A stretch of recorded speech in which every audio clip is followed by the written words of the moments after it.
Hello, friends. Welcome to this exciting podcast episode. What's your sleep schedule like? Are you an early bird, or do you find yourself scrolling through your phone way past midnight? Be honest. How many times have you said, "Tonight I'll sleep early," only to end up binge-watching short videos or checking social media? Drop your answer in the comments. I'm curious to see how many night owls are joining us today. Hey, Switey! Thanks for having me on this podcast. I'm excited about today's conversation. Glad to have you, Tom. So today, we're diving into a topic we all deal with but often overlook: sleep. Sleep? That's awesome. Did you know studies show that people who get less than 7 hours of sleep per night have a 30% higher risk of developing heart disease? Isn't that shocking? Totally. Sleep is like a reset button for both our body and mind. Without it, everything feels off: our mood, focus, and even how we interact with others. It's such a game changer. Absolutely. But let's talk about a big culprit behind poor sleep these days: our mobile phones. Do you know how many people stay up late just mindlessly scrolling? Ugh, don't remind me. I've been there. I used to scroll through my phone late at night thinking it was harmless.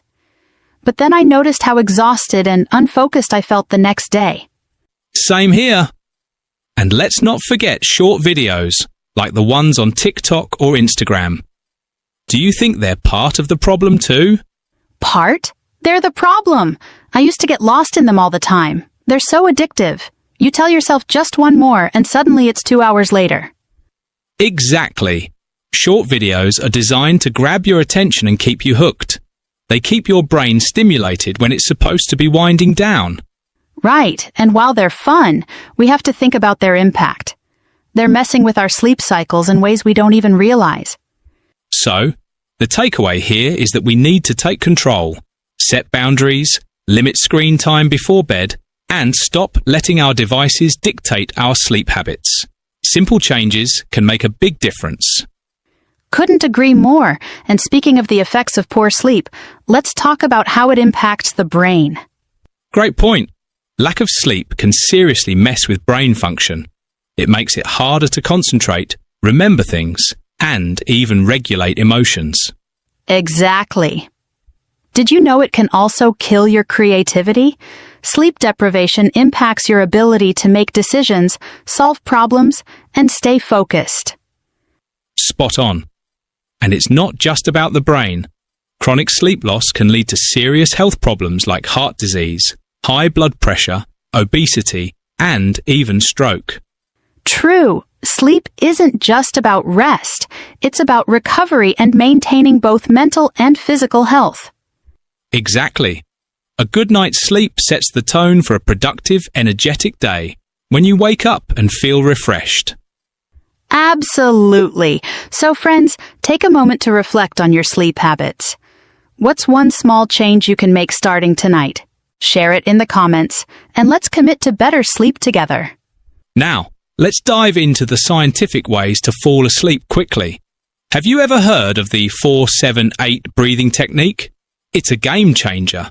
Could you tell me a bit more about it? Sure. You inhale for 4 seconds, hold your breath for 7 seconds, and then exhale slowly for 8 seconds. This simple method relaxes your nervous system and helps your body get into sleep mode naturally. That's amazing. Is it scientifically proven? Yes, absolutely. The 4-7-8 breathing technique was popularized by Dr. Andrew Weil, a Harvard-trained physician. It's based on pranayama, a form of controlled breathing from yoga. Interesting. But how exactly does it work? What happens in our body when we do it? Good question. When you do the 4-7-8 technique, you trigger your parasympathetic nervous system, which is like your body's rest and digest mode. Studies have shown that deep breathing exercises like this can lower cortisol, the stress hormone, and slow your heart rate. This signals to your body that it's time to relax, making it easier to fall asleep. Wow, that makes sense. So it's not just about breathing, it's about how it calms your whole system. Does it really work for people with insomnia? Definitely. In fact, Research published in the Journal of Clinical Psychology found that deep breathing, like the 4-7-8 method, can reduce anxiety and even help with insomnia.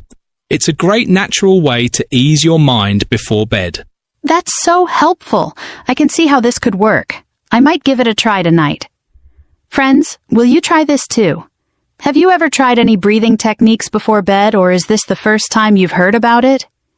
Now let's talk about another way to improve your sleep quality.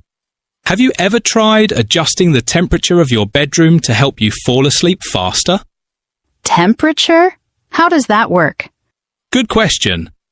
Research shows that the ideal room temperature for sleep is between 60 to 67 degrees Fahrenheit, 15 to 20 degrees Celsius. When your body cools down, it signals to your brain that it's time to sleep. Too warm or too cold can actually disrupt your sleep and make it harder to fall asleep. That's fascinating. I've heard people recommend a cool room for better sleep, but I didn't realize it was this important. Do you also need to adjust your blankets or sheets? Absolutely. Light blankets or sheets can help maintain that cool temperature, and it's a good idea to avoid heavy bedding that might trap heat. Just like we talked about in breathing techniques, your body needs to be relaxed and comfortable, and temperature plays a big role in that. Wow, I never really paid attention to that. It sounds like small changes can make a big difference. Friends, what's your sleep environment like? Do you adjust your room temperature, or do you prefer it warmer or cooler? Let us know in the comments. Exactly. Another simple method is limiting caffeine intake, especially in the afternoon or evening. Caffeine stays in your system for hours, so if you have coffee late in the day, it might be harder to fall asleep. That's a great tip. How much caffeine is too much? Is there a point where it really starts affecting sleep? Yes, caffeine can stay in your system for up to 6 hours, and even small amounts can interfere with your sleep. So if you're drinking coffee or energy drinks after 2 or 3 p.m., it could be impacting your ability to fall asleep at night. Good to know. I'll have to watch my caffeine habits, especially in the late afternoon.